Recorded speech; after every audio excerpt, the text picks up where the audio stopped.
Hello mga boss, no? So ay napa-vlog ako ng gabi, no? So nasa 7 PM ngayon, no?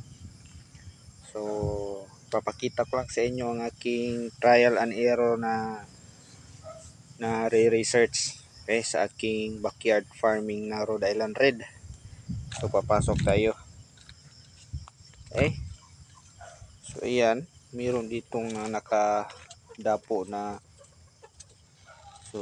dalawang inahin at saka yung rooster ko na yung bago, no, yung pinakaama nila doon sa kabilang kulungan kasi may ano yon, may sakit, may na ano ko pa ginagamot.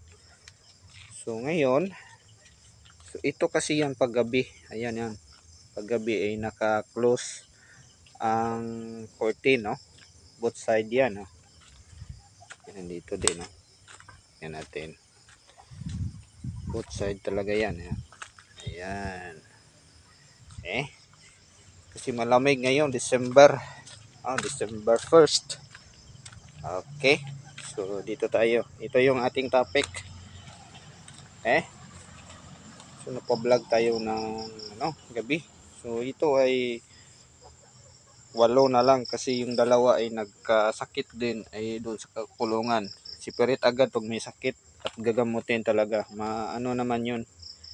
Magagaling naman 'yun, no? So ayan ang kanilang dapuan dito. So ayan, kita nyo. Ayan, yan, no. May kulay red na bulb, no. So yan ang aking ano sa inyo, yung red na bulb.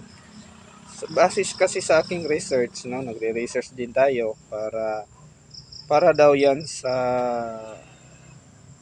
egg production, no. Kasi sa nakikita ko ay itong manok na to ay 9 months na yan, hindi pa nangingitlog.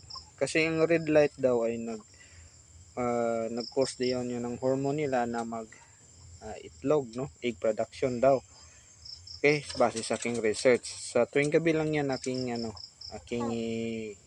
sinisindihan kasi pag araw ay nakagala yan sila sa aking ranging area. So ayan, ito ay nasa 8. So ngayon, so yan ang aking papakita nyo, trial and error na kulay red na bulb. So dapat bulb yan So altar bulb yan, yan ngayon. So bulb dapat yan na malaki. Ayan, yung tulad ng mga bulb na pang brooding dapat red, sa base sa aking So titingnan natin yan, no, i-update natin. Update ko kayo sa sunod na vlog kung effective. Kasi hindi pa nangitlog dito ito. Ito din hindi pa nangitlog. So anim pala sila dito kasi yung dalawa doon sa may sakit. So separate agad. So nangitlog lang dito ito,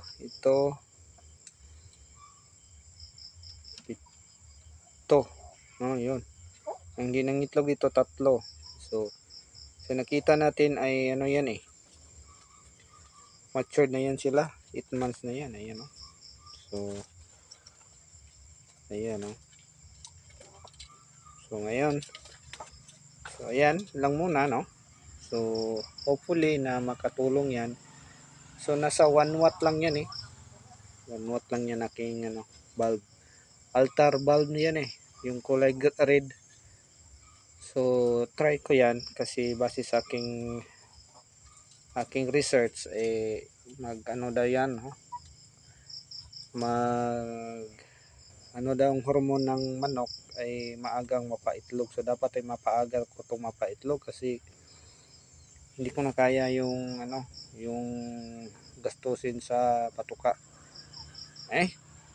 So ayan. So try natin yan, So update ko kayo next na vlog kung talagang mangingitlog ba to, yung 3 na yan. At saka yung pala dito dapat pala ko to dito, no, yung dalawa dito, no, ilipat. So dapat pala ilipat ito. Iwan lang yung barako dyan. Okay, so ilipat natin ito.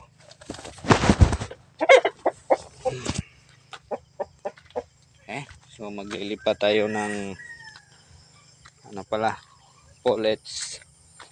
Okay, kasama na din sa vlog yung paglilipat. Yan umapo siya sa aking kamay. Sana hindi magtumai. Ayan. Pwede din yan dyan siya. Ayan. So, kunin pa natin yung isa. Iwan lang yung barako dyan. Nire-rip kasi yan Nire-rip nila yung ano.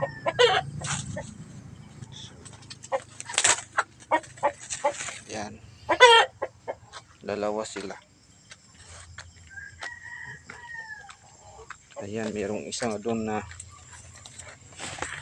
na inuubo at sinisipon. So, dapat pala yan ano. Okay.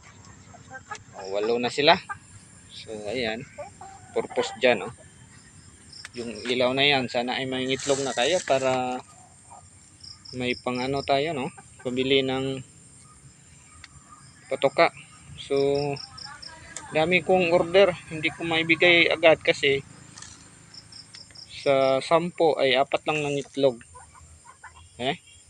Mature naman yan, pulang-pula na yung mukha nila